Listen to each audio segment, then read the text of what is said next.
Today I am going to unhook the shift throttle cables and electrical from this motor. It's a 40 horse Tohatsu, probably from the mid-late 90s. Just want to show you guys how similar everything is, especially on these Japanese style motors. So this is that same 3300 style cable. A lot of times you'll see it'll be blue. That's pretty common. When I take this off, to make sure that everything stays where it's at, so I can just pull these, I got to drop them through the floor, run them back under the tune back to the engine with the new console. The easiest way is to unhook them here, pull everything out, and then we'll rehook it. But this is how common these are. It's the same threaded ended cable, and then the Tohatsu fitting looks like this. That Suzuki, Yamaha, Honda, they all have different looking fittings. What I'm going to do first before I unhook these is I'm just going to tighten this nut tight against this plastic fitting on both of these. That way I can leave them in place. If I wanted to, I could write shift on this bottom one here, or just an S, which I probably will. It'll make my life a lot easier. And then T for throttle. But by tightening this nut against the plastic, you can see it's actually pretty loose. And this one, before I got to it, this one was actually backed off a little bit. So I'm going to tighten that with a wrench. It's usually 10 millimeter.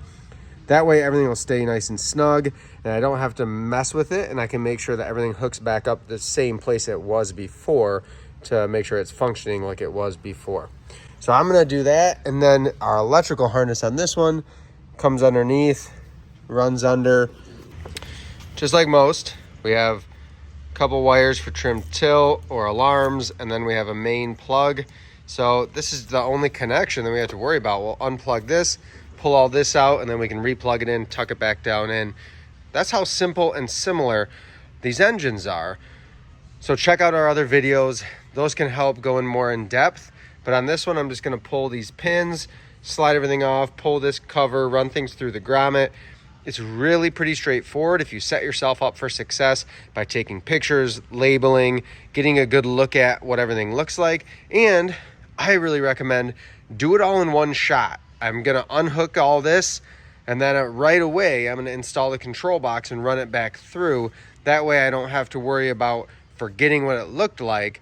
That's why on this one we left our control box hanging here, and I actually just cut the wood when we redecked it. It's got new vinyl and everything, but I just cut a hole or a slit for everything to fall out.